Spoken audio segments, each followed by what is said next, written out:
And nagpakulo na ako ng tubig. Lulutuin ko muna itong talong.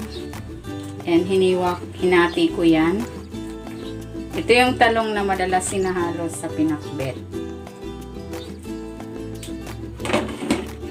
Kuluan muna natin yan hanggang sa maluto. And okay na yung talong, hahanguin ko muna.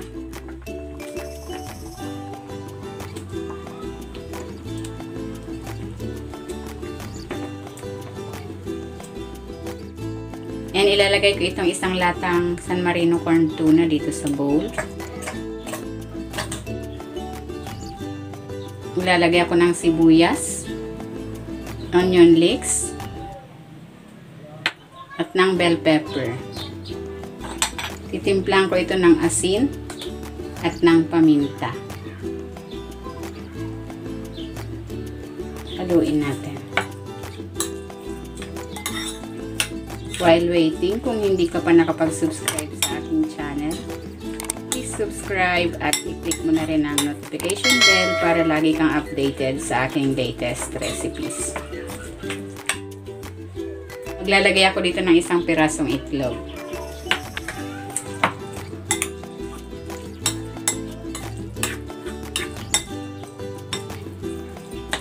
Ayan, okay na ito.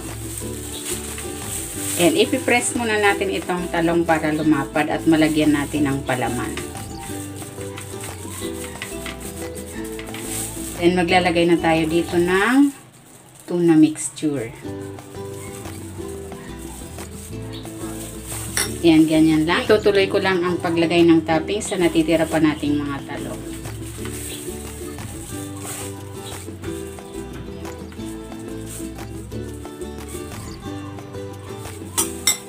Ayan, ready na yung ating talong. Pwede na natin itong lutuin. Painit na ako ng mantika. Bago natin isasalang itong talong, ididip ko muna dito sa egg. Ayan, nagbati ako ng itlog.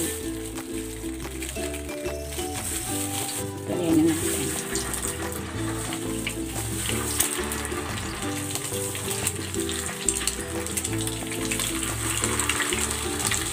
Ayan, 4 lang muna para madaling baliktarin.